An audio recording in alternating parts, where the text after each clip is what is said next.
Baik, terima kasih pemirsa, Anda masih menyaksikan Talk Show ACTV dan kami di segmen akhir ini juga masih mengundang partisipasi Anda di line telepon 0852 1227 0517 dan kita masih membahas bagaimana tadi pertanyaan dari penelpon sebelumnya, bagaimana kemudian mengatasi gadget pada anak-anak dan apa yang harus dilakukan orang tua. Tadi Bu Nurjana sudah menyampaikan ya Bu ya, orang tua harus kreatif, sudah harus siap untuk rumah itu dijadikan buku gambar ataupun dijadikan tempat coret-coretan. Lalu kemudian tapi di kondisi orang tua tidak selamanya sama ya Bu di setiap kondisi. Bagaimana kemudian apalagi yang harus dilakukan orang tua untuk tetap bisa menjaga anaknya jauh dari gadget, apalagi di usia tadi, di usia dini, di usia balita. Silakan. Iya, artinya orang tua mesti bisa lah menjadi partner belajar bagi anak untuk mengembangkan intelektualnya, sosialnya, kepribadiannya, emosinya. Dan itu tentunya dengan media belajar yang bukan hanya gadget gitu. Media belajar kan banyak ya, kayak buku, gambar, kemudian boneka-boneka kecil. Ya dari boneka tangan aja. Ya sekarang berapa banyaknya ibu-ibu yang sudah nggak bisa dongeng. Nah kalau dulu zaman anak saya masih kecil-kecil, itu saya masih pinter dongeng. Baik. Tapi kalau ibu-ibu sekarang adain lomba dongeng, ibu-ibu pesertanya udah susah. Dongengnya kasih HP aja ya. Kebanyakan HP ya itu yang parah. Kalau yang agak moderat dia ambil buku cerita baca, masih mending gitu ya. Tapi untuk kreativitas ibu-ibu mengarang sebuah dongeng udah susah sekarang. Nah tapi itu sebenarnya jangan dihilangkan. Berdongeng. Dan itu akan berkesan loh sampai anak tuh dewasa. Anak saya udah dewasa udah kerja dia masih ingat dongeng saya. Baik, Masya Allah. Benar, aku ingat dulu Umi cerita ini masih ingat loh. Tokoh-tokoh yang saya dongengkan ke dia waktu dia kecil tuh dia masih ingat. Itu contoh ya kemampuan mendongeng ya. Mendongeng itu bagus. Jadi kayak Bu Sarah tadi kan nggak ada salahnya Bu Sarah coba baca-baca buku-buku dongengkan. Kalau belum terampil dongeng nggak apa-apa dibacain cerita sambil nanti kan ada gambarnya, dilihat gambar tuh lihat tuh gambarnya gitu kan. Banyak cerita-cerita Islami juga banyak banget. Dan sekarang alhamdulillah kita hidup di era yang berlimpah media seperti itu ya, banyak banget buku-buku bagus-bagus, buku Islami, video-video Islami itu bisa kita dapatkan dengan mudah dan murah.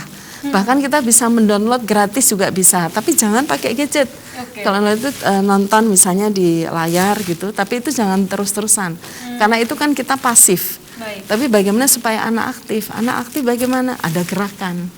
Nah, misalnya mewarnai, ada air, ada warna-warni, kemudian membentuk sesuatu, ada alatnya di situ, apa kapas, apa kain, belajar menggunting. Anak dirangsang untuk terus beraktivitas, untuk aktif, bergerak. Iya. Tapi kalau yang sifatnya pasif menonton itu boleh, bukan tidak boleh, tapi tidak dijadikan sesuatu yang dominan, tapi hanya sedikit saja dari seluruh aktivitas. Tapi yang lebih banyak adalah aktivitas yang membuat anak-anak itu aktif. Baik, gitu. Pak Andi, gadget ini Pak, gimana Pak Andi?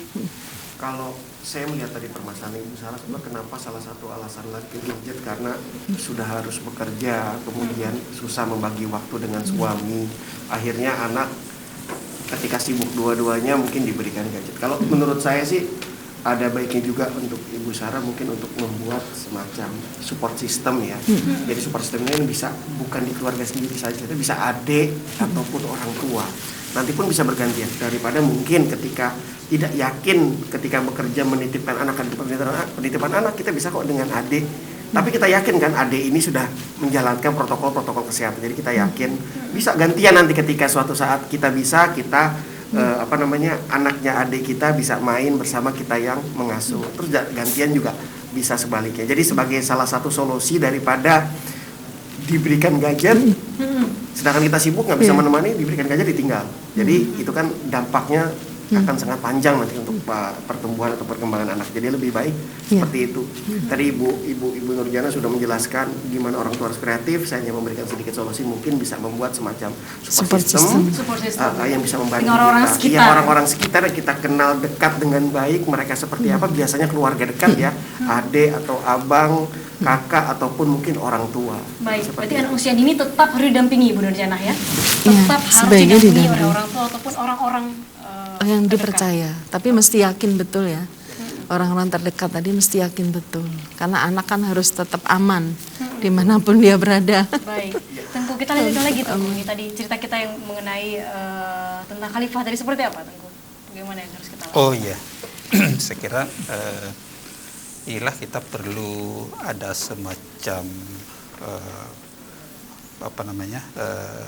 contoh ya dari semua kita lah. Saya kira ya seorang pemimpin itu kan di tangan dirinya kan amanah itu kan, amanah rakyat, amanah Allah Subhanahu wa taala. Jadi jabatan kalau dia pemimpin kan bukan juga seterusnya ya, tapi ini harus ada figur-figur yang memberikan sebuah warning sehingga masyarakat itu bisa apa. Kalau misalnya kita lihat Rasulullah itu kan uswatun hasanah ya, akhlakul karimah. Dia kenapa berhasil misalnya Rasulullah dalam mendidik. Dia seorang kepala keluarga, seorang pemimpin, seorang rasul ya. Semua ini kan sukses ya.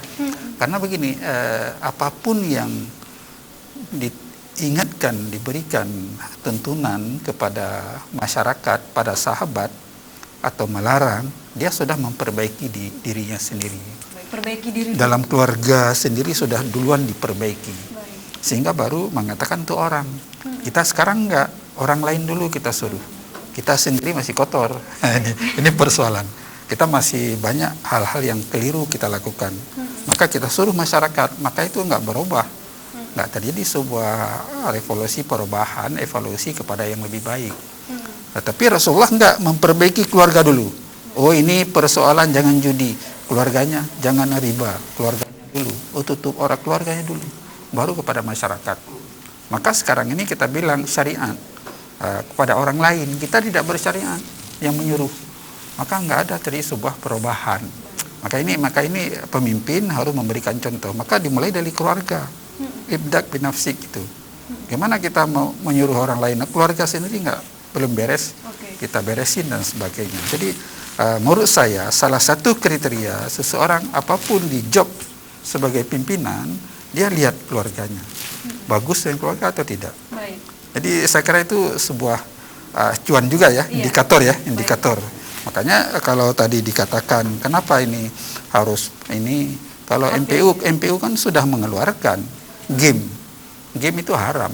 Melihat game anak-anak itu haram itu. Baik. Karena itu merusak. Lebih banyak kefasidannya daripada kemaslahatannya.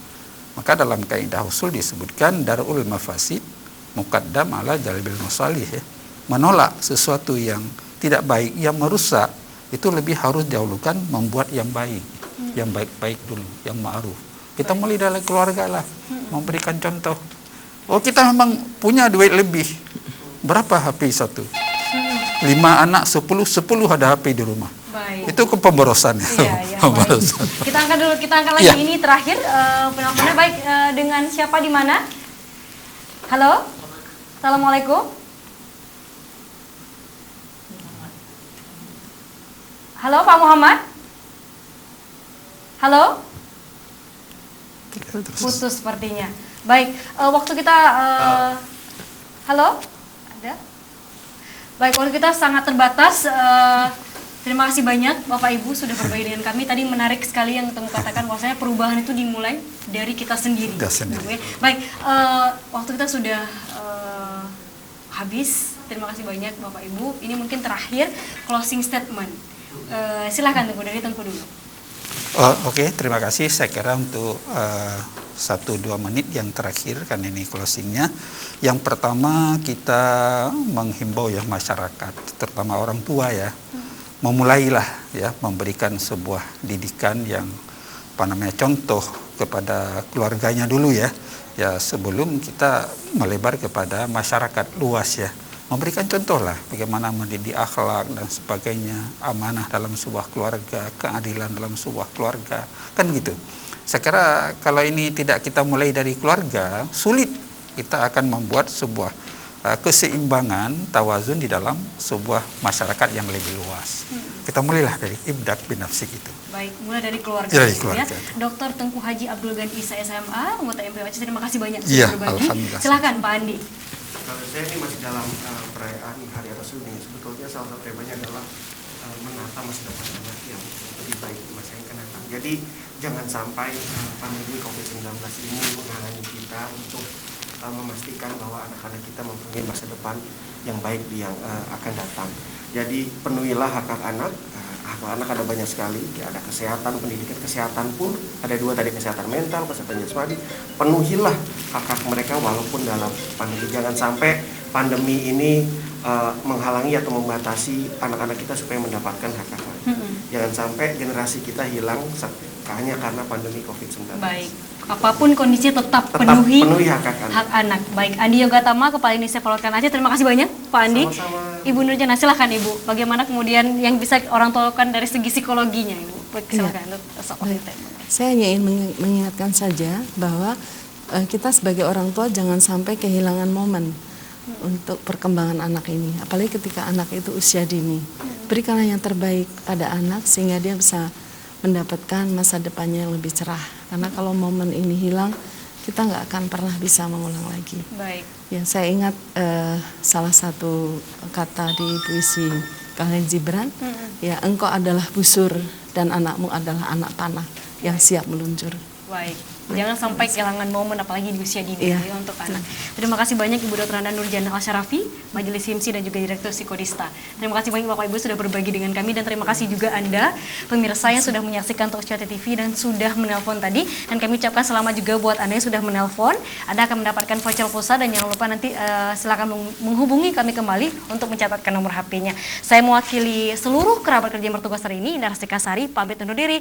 Maaf atas segala kekurangan. Wassalamualaikum warahmatullahi wabarakatuh. Sampai jumpa di talkshow lainnya.